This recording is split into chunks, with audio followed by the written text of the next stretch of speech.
Cet homme avait l'intention de tuer sa femme et de la jeter dans ce puits. Hans a découvert la relation amoureuse de son fils avec la fille du voisin. Il avait un plan en tête. Ce jour-là, Hans et son fils travaillaient à la ferme. Il dit à Mark qu'il ne reverra peut-être jamais Alice, car Laura emmenait Mark vivre en ville. Mark a demandé à son père s'il y avait un moyen de rester ici. Hans n'a pas dit exactement comment. Il a dit très subtilement, à part quelques suggestions. Si Mark voulait être tout le temps avec Alice, il fallait que quelqu'un soit blessé ou perde la vie. Et Mark a compris ce que son père voulait dire. Il ne s'y opposa pas et ne le soutint pas. Au dîner, Mark voulait que sa mère reste, mais Laura l'a giflé en plein visage. Cela a déclenché un feu de haine dans le cœur de Mark. Laura a dit qu'elle emmènerait Mark dans la grande ville. Il n'y avait que de la colère dans les yeux de Mark. Hans et son fils pensèrent alors qu'il était temps de commencer le plan. Le lendemain, Hans dit à sa femme que lui et son fils étaient d'accord pour déménager en ville. Hans a dit qu'il pourrait trouver un nouveau travail en ville. Laura est ravie. Elle a complètement baissé sa garde. Le soir, ils ont fait une fête à la maison. Laura avait trop bu. Elle a accusé Mark et Alice d'avoir une relation comme un concombre pourri. Mark a ouvert la porte avec colère et est sorti. Il n'y a pas eu d'accident. Laura a bu jusqu'à perdre connaissance. Hans a dû porter sa femme jusqu'au lit. Il est resté au chevet du lit et l'a regardé dormir avant de partir. Puis Hans retrouva son fils et prépara son prochain plan. Mark ne pouvait pas supporter l'idée de tuer sa mère. Mais Hans a continué à laver le cerveau de Mark. Mark a accepté de le faire.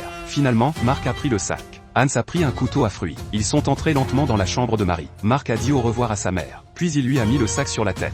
Laura a commencé à se débattre. Puis Hans a tué sa femme. Puis ils ont sorti le corps de Laura. Sous le choc, Mark s'est évanoui. Hans a dû jeter seul le corps de sa femme dans le puits. À ce moment-là, Mark s'est également réveillé. Puis ils sont retournés dans leur chambre pour nettoyer le sang. Le lendemain, Hans est allé au puits avec la valise de sa femme. Il voulait trouver une raison à la disparition de sa femme. Il ouvrit le couvercle et trouva son corps séparé de l'édredon. Et c'était plein de rats. Hans a été dégoûté par ce qu'il a vu. Hans a jeté la valise dans le puits. Puis il a refermé le couvercle et est parti. Pour se disculper, Hans a menti à la population en disant que sa femme s'était enfuie de la maison. Il est parti à pied. Laura est donc partie avec une seule valise. C'est pourquoi Hans a jeté la valise dans le puits. Hans voulait se disculper et détruire toutes les preuves.